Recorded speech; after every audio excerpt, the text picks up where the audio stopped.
ये संस्कृत अनुवाद कैसे करें इसके लिए एक चार्ट बनाया है। इसे ध्यान से देखें तो इसकी क्रिया भी हम प्रथम पुरुष एक वचन में से लेंगे, जैसे कि सह पठति, इस तरह से लेंगे। यानी कि कर्ता और क्रिया का चार्ट है, दोनों को मैच करते हुए क्रम से, जिस क्रम से कर्ता के सारे ये रूप लिखे हैं बिल्कुल उसी तरह से क्रिया के रूप लेंगे। तो संस्कृत में अनुवाद कैसे करें ये देखेंगे हम। संस्कृत में अनुवाद करने से पहले हमें ये सीखना है कि इसके नियम कौन कौन से होते हैं। सबसे पहला नियम ये देखो कि नियम 1 में कर्ता देखेंगे। कर्ता क्या होता है, कर्ता किस तरह से काम करता है। कर्ता यानी 3 व्यक्ति होते हैं, जिसमें एक प्रथम पुरुष होता है, मध्यम पुरुष होता है और उत्तम पुरुष, और 3 ही वचन होते हैं, एक वचन, द्विवचन और बहुवचन।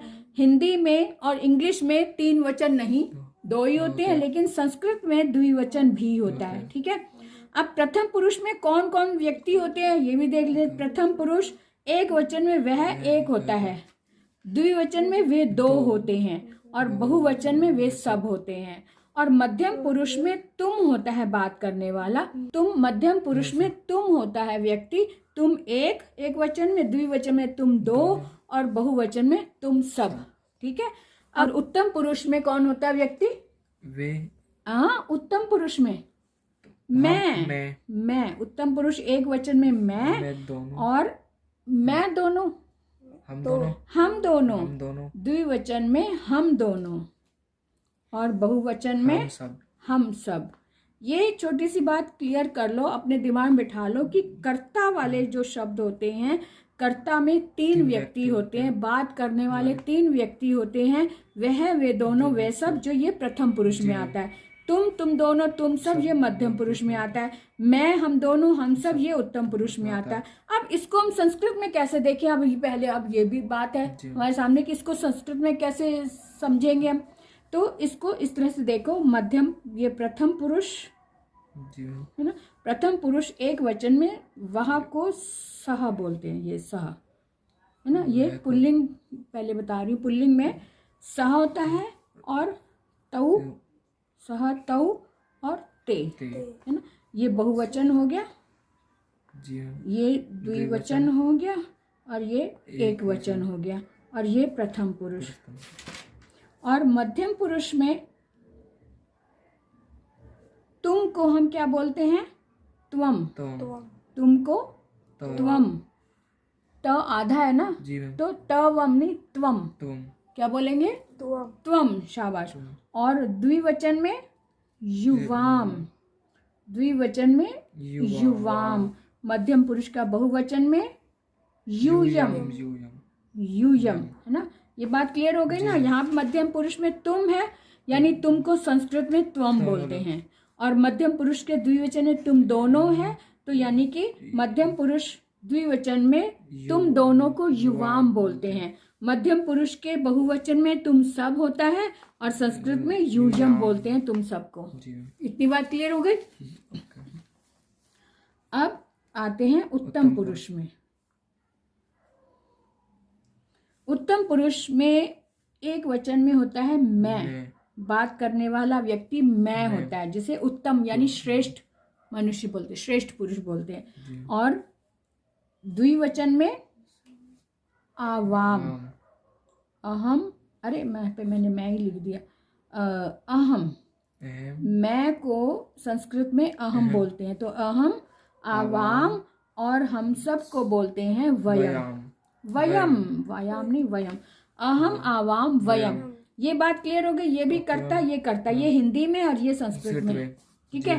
अब हम क्रिया की बात करेंगे। क्रिया को संस्कृत में क्या, धातु बोलते हैं, धातु रूप चलते हैं ना, धातु रूप।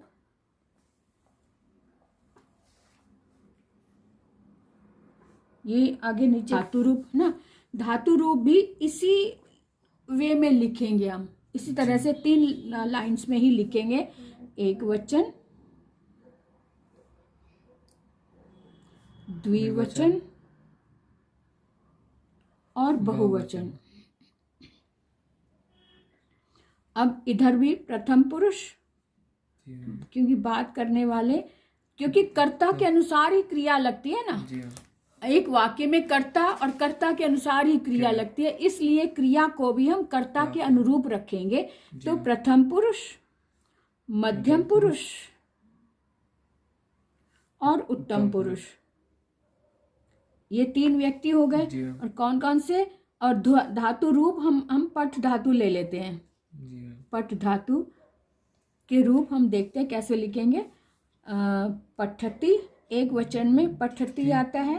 पठती, पठन, पठंती। पठती, पठतः, यहाँ पे विसर्ग लगता है द्विवचन में। और बहुवचन में पठंती। ठीक है, पठती, पठतः, पठंती। बोलो। पठती, पठतः, पठंती। हाँ, और मध्यम पुरुष में पठंती, पठसी, पठसी, पठसी, पठा। गलत मत बोलो। पठसी, पठथः, पठथः और पठथ। यहाँ पे विसर्ग नहीं लगेगा, था दोनों में आ रहा है, यहाँ पे विसर्ग, यहाँ विसर्ग नहीं है, ये पहचान। और उत्तम पुरुष में पठामी, पठामी, पठावह। वह, ये जो वह होता है ना, किसी भी कोई भी रूप हो, लेकिन उसके उत्तम पुरुष के द्विवचन में हमेशा वह आता है धातु रूप में, क्रिया वाले में पठावह। और बहुवचन में हमेशा म आता है, मह, पठामह। ये चीज उत्तम पुरुष के बहुवचन में हमेशा ही मह और द्विवचन में हमेशा ही वह आता है, चाहे कोई भी किसी भी काल का रूप हो। और ये वाले रूप जो है ये लट लकार यानी कि वर्तमान काल के हैं। लट लकार, लट लकार बोलते हैं ना संस्कृत में वर्तमान काल को, तो ये लट लकार के रूप हैं इस तरह से। अब देखें कि हम अनुवाद कैसे करें, संस्कृत हिंदी के वाक्यों को संस्कृत में कैसे बदलें, वो देखो। इसमें आ रहा है। अब जैसे हमने इसी के अनुसार हमने ये 9 है ना खाने, 3 3 6 3 9, तो 9 ही वाक्य ले लेते हैं पहले हम। जैसे वह पढ़ता है, ठीक है, और वह 2 पढ़ते हैं, वे 2 पढ़ते हैं, 2 या दोनों, वे दोनों पढ़ते हैं, वे सब पढ़ते हैं, वे सब पढ़ते हैं।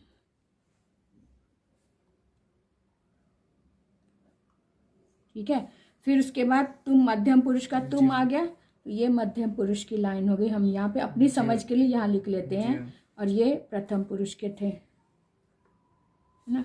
मध्यम पुरुष में तुम आ गया, तुम पढ़ते हो, तुम 2 पढ़ते हो या तुम दोनों पढ़ते हो, तुम 2 पढ़ते हो और तुम सब पढ़ते हो। ठीक है बेटा, ये क्लियर हो रहा है मनीष? Yes ma'am. हाँ, अब हम उत्तम पुरुष में आ जाते हैं।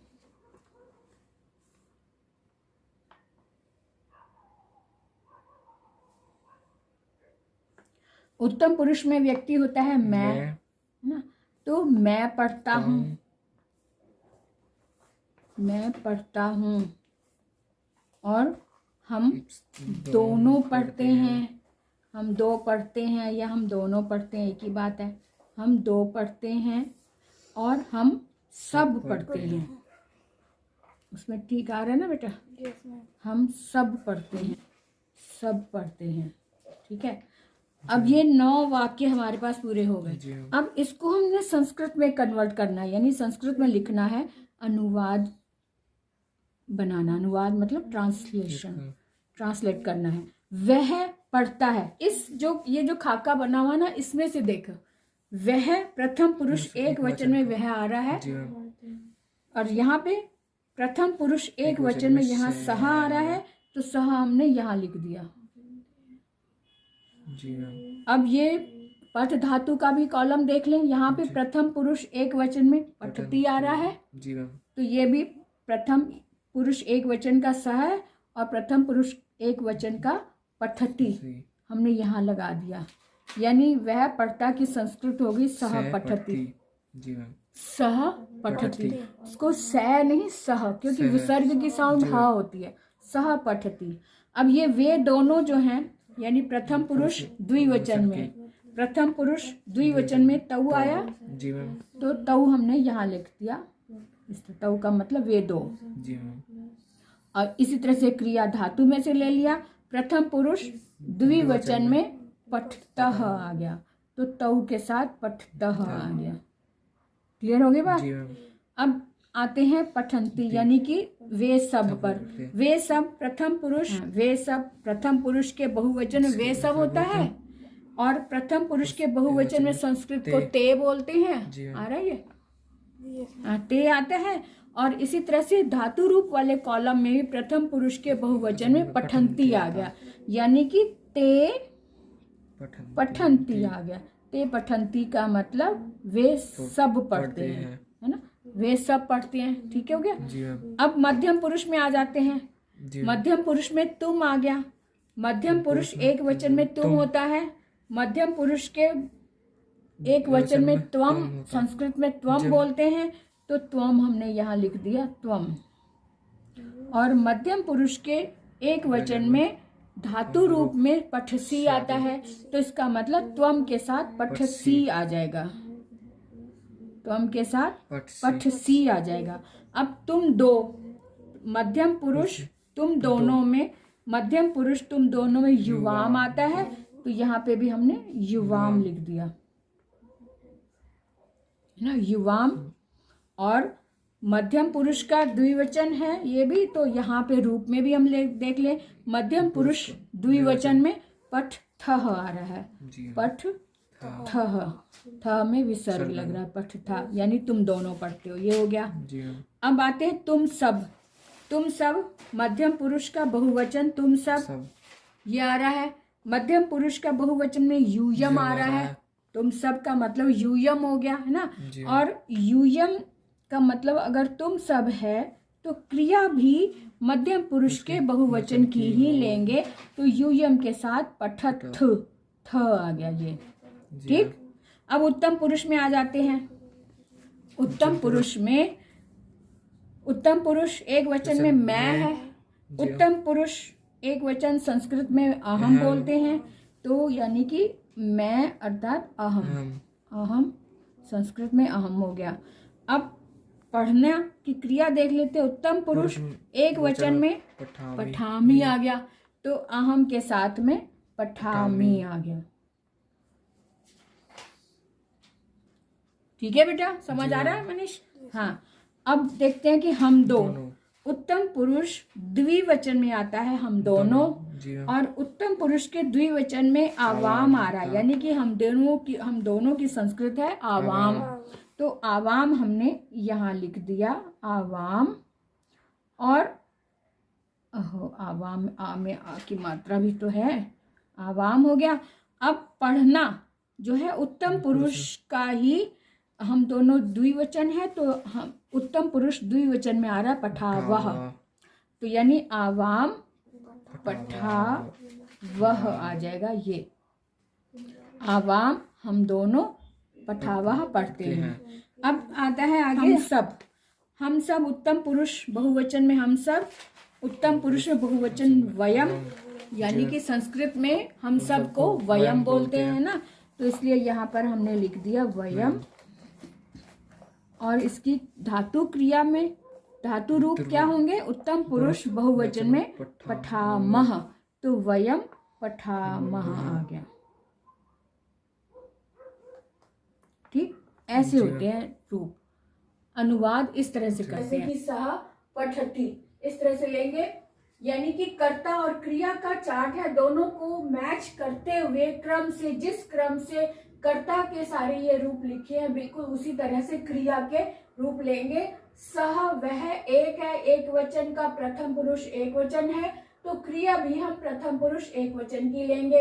अगर यहाँ पे कर्ता द्विवचन का है, यानी प्रथम पुरुष द्विवचन का है वे दोनों, तो क्रिया भी हम प्रथम पुरुष द्विवचन की ही लेंगे, यानी कि तऊ पठतः। क्रिया बहुवचन की है, प्रथम पुरुष बहुवचन है, तो ते लिया, और ते के साथ में प्रथम पुरुष बहुवचन की ही क्रिया लेंगे, ते के साथ पठंती आ जाएगा। इसी तरह से मध्यम पुरुष अगर तुम ले रहे हैं, तो तुम पढ़ते हो, तो तुम मध्यम पुरुष का एक वचन है, तो यहाँ पर भी मध्यम पुरुष एक वचन का की क्रिया हम लेंगे पठसी, तो त्वम पठसी आ जाएगा। अब तुम दोनों की बात हो रही है, तो तुम दोनों मध्यम पुरुष का द्विवचन है, तो युवाम लिया, युवाम मैंने तुम दोनों, और यहाँ में क्रिया भी मध्यम पुरुष द्विवचन की आएगी, युवाम के साथ पठथ आ जाएगा। तुम सब अगर हम लेते हैं, तुम सब पढ़ते हैं, तब मध्यम पुरुष बहुवचन का यूयम लेंगे, यूयम का मतलब तुम सब है, और इसके साथ जो क्रिया आएगी वो भी मध्यम पुरुष बहुवचन की होगी, यानी कि यूयम हटा जाएगा।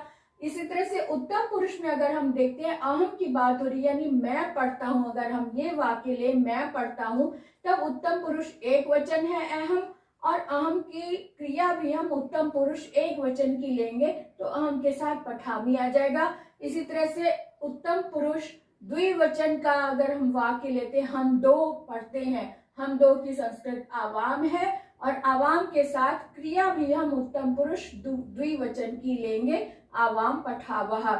हम सब अगर देखते हैं कि हम सब पढ़ते हैं, तो हम सब उत्तम पुरुष बहुवचन है, बहुवचन में वयम है, यानी वयम का मतलब हम सब आ रहा है, तो इसकी क्रिया भी हम उत्तम पुरुष बहुवचन की लेंगे, वयम पठामह। इस तरह से ही, इसी क्रम से ही हम अनुवाद करते हैं। ये लट लकार की क्रिया है, ये धातु पठ धातु से लिया है, और लट लकार यानी वर्तमान काल का है। लेकिन अगर हम भूतकाल की बात करें तो उसमें लंग लकार लेंगे, भविष्य काल की बात करें तो लृट लकार लेंगे। इस तरह से ये क्रम वही रहेगा, सिर्फ धातु के जो शब्द हैं वो थोड़े से बदल जाएंगे, क्योंकि लंग लकार के रूप थोड़े डिफरेंट होते हैं, और लट लकार के यानी भविष्य काल के रूप भी थोड़े डिफरेंट होते हैं, लेकिन क्रम सबका वही होता है। अनुवाद के लिए इस क्रम को इसी क्रम से ही रखते हैं, बस इस बात का ध्यान रखना है। अब कोई भी, अब ये वर्तमान काल है, लॉट लकार, हाँ, लंग अगर लकार। दूसरे लंग लकार में ये वाले रूप लंग लकार के रूप लिख लो, लेकिन क्रम वही रहेगा, जी मैम।